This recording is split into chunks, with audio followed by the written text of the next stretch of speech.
Hi friends, welcome to accurate learning. સાચું શીખીએ, સાચી રીતે શીખીએ. આજનો આપણો ટોપિક છે standard 5 English new text book sem 1 unit 2 helping hands ના પાર્ટ 1 લિસનિંગમાં poem Miss Polly had a dolly નું સંપૂર્ણ સોલ્યુશન સમજૂતી સાથે let's begin. Helping hands, listening, recite and enjoy. વિદ્યાર્થી મિત્રો, તમારી ચોપડીના પેજ નંબર 12 પર આ કવિતા આપેલી છે. કવિતાનું નામ છે મિસ પોલી હેડ એ ડોલી. ચાલો સૌ પ્રથમ આપણે આ કવિતાને રાગમાં સાંભળીએ. Miss Polly had a dolly who was sick, sick, sick. She phoned for the doctor to come quick, quick, quick. The doctor came with his bag and his hat and knocked at the door with a rat, tat, tat.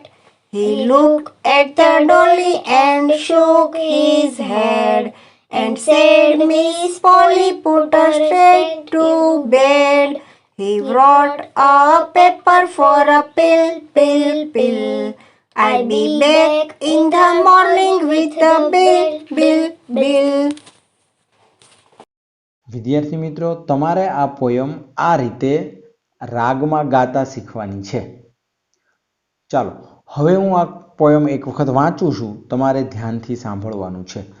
Miss Polly had a dolly. Miss Polly had a dolly who was sick, sick, sick. So she phoned for the doctor to come quick, quick, quick. The doctor came with his bag and his hat and knocked at the door with a rat-tat-tat-tat. He looked at the dolly and shook his head and said, Miss Polly, put her straight to bed. He wrote a paper for a pill, pill, pill. I will be back in the morning with the bill, bill, bill. ચાલો હવે આ પોયમને આપણે સમજીએ. Miss Polly had a ડોલી, એટલે Miss Polly નામની એક છોકરી છે, એની પાસે એક ઢીંગલી હતી. Miss Polly had a dolly who was sick, sick, sick. એટલે આ પોલી પાસે એક ઢીંગલી હતી અને એ બીમાર હતી. સિક એટલે બીમાર. So she phoned for the doctor to come quick, quick, quick. તેથી એને ડોક્ટરને ફોન કર્યો. ક્વિક એટલે ઝડપથી, ઝડપથી આવવા માટે. ડોક્ટરને કીધું કે તમે ઝડપથી ઘરે આવો. The doctor came with his bag and his hat. એટલે ડોક્ટર એના ટોપા અને એની બેગ સાથે આવ્યો. And he knocked at the door with a rat, tat, tat. Knocked એટલે દરવાજાને ખખડાવવું. એને આ રીતે રેટ, ટેટ, ટેટ એટલે એ જે અવાજ આવે, ખખડાવે એટલે જે અવાજ આવે, એ અવાજ માટે આ શબ્દ વપરાયો છે. એટલે આ રીતે એણે દરવાજાને નોક કર્યો. He looked at the dolly and shook his head. એણે ડોલી તરફ જોયું અને પોતાનું માથું હલાવ્યું. And said, અને કીધું, Miss Polly, put her straight to bed. Miss પોલીને કીધું કે એને જે ડોલી છે એને બેડ ઉપર સીધી સુવડાવી દો. He wrote a paper for a pill, pill, pill. એટલે એને દવા લખી દીધી કાગળમાં. પીલ એટલે દવા, ટીકડી. ટીકડી માટે એને જે પ્રિસ્ક્રિપ્શન આપે ડોક્ટર, એવું એને પ્રિસ્ક્રિપ્શન આપ્યું અને કીધું I will be back in the morning with the bill, bill, bill. એટલે હું સવારે પાછો આવીશ બિલ લઈને. આ રીતની સરસ મજાની કવિતા છે.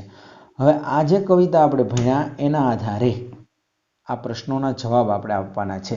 Find the rhyming words from the poem. પોયમમાંથી આપણે રાઇમિંગ વર્ડ્સ ગોતવાના છે. હિલ છે તો પાછળ લ આવતું હોય એવા શબ્દો. તો પિલ અને બિલ આવા બે શબ્દો કાવ્યમાં છે.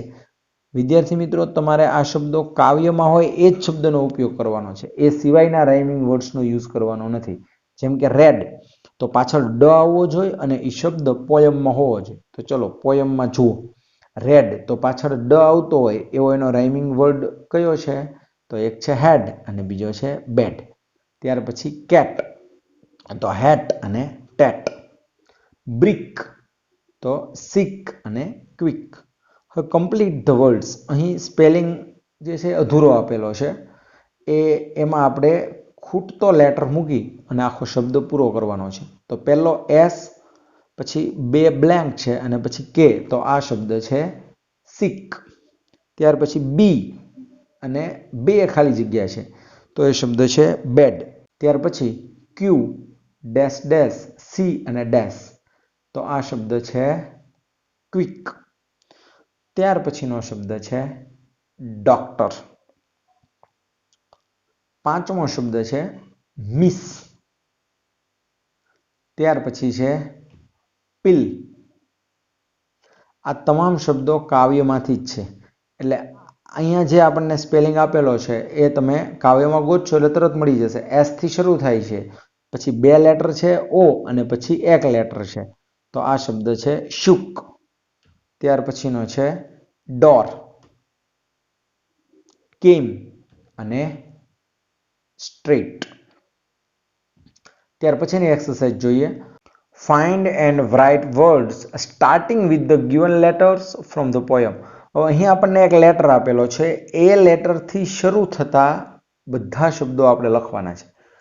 જેમ કે અહીં પી આપેલો છે, તો કાવ્યમાં તમારે પહેલેથી કાવ્ય વાંચવાનું છે અને પી થી શરૂ થતા હોય એવા જેટલા શબ્દો કાવ્યમાં હોય એ બધા લાઈનમાં લખતા જવાના છે. આ રીતે જો પોલી, ફોન્ડ, પુટ, પેપર અને પિલ, આટલા શબ્દો પી થી શરૂ થાય છે. ત્યાર પછી આપણને આપેલો છે ડી, તો ડી લેટરથી શરૂ થતા તમામ શબ્દો આપણે લખવાના છે. કાવ્ય પહેલેથી વાંચતી જવાની છે, એમાં જોતું જવાનું છે અને લખતું જવાનું છે. તો શબ્દ છે ડોલી, ડોક્ટર, ડોર, આવા 3 શબ્દો છે ડી થી શરૂ થતા હોય એવા. ત્યાર પછી છે બી, તો બેગ, બેડ, બી, બેક, બિલ, આટલા શબ્દો બી થી શરૂ થાય છે. ત્યારબાદ છે એસ, તો સિક, સો, સી, શુક, સેડ અને સ્ટ્રેટ. ત્યારબાદ ડબલ્યુ થી શરૂ થતા શબ્દો, તો એ છે હુ, વોઝ, વિથ અને વ્રોટ, આટલા શબ્દો ડબલ્યુ થી શરૂ થાય છે. ત્યાર પછીની એક્સરસાઇઝ જોઈએ. Fill in the blanks with correct options from the brackets. કૌંસમાંથી સાચો ઓપ્શન ગોતી અને આપણે ખાલી જગ્યાઓ પૂરવાની છે. કૌંસમાં કયા કયા શબ્દો આપેલા છે એ જોઈ લઈએ. ડોક્ટર, ડોલી, બિલ, પિલ અને મોર્નિંગ, આટલા શબ્દો આપેલા છે. તો પેલી ખાલી જગ્યા છે, ખાલી જગ્યા વોઝ સિક, તો કોણ બીમાર હતું? ડોલી, તો ડોલી વોઝ સિક. સેકન્ડ, તો ખાલી જગ્યા ચેકડ ડોલી. ચેકડ એટલે એની તપાસ કરવી, ચેક કરવું. ડોલીની તપાસ કરી, એને ચેક કોણે કરી? તો ડોક્ટરે. આપણો જવાબ છે doctor. The doctor checked Dolly. The doctor wrote a ખાલી જગ્યા ફોર ડોલી. ડોલી માટે એને શું લખી દીધું? તો પિલ. પિલ એટલે દવા, ટેબ્લેટ. એને ટેબ્લેટ લખી દીધી. The doctor wrote a pill for Dolly. The doctor will come in the. Doctor ક્યારે આવશે? મોર્નિંગ. તો એનો જવાબ આવશે morning. The doctor will come in the morning. Miss Polly will pay the ખાલી જગ્યા. મિસ પોલી ખાલી જગ્યા ચૂકવશે. શું ચૂકવશે મિસ પોલી? તો bill. Miss Polly will pay the bill. That's it. જો તમે હજુ સુધી એક્યુરેટ લર્નિંગ ચેનલને સબસ્ક્રાઇબ નથી કરી તો ચેનલને સબસ્ક્રાઇબ કરી દો, બેલ આઇકનને હિટ કરી નોટિફિકેશનના ઓલ ઓપ્શન પર ક્લિક કરી દો, જેથી નવા વિડીયોના અપડેટ્સ રેગ્યુલરલી મળતા રહે. Thanks for watching. C you soon.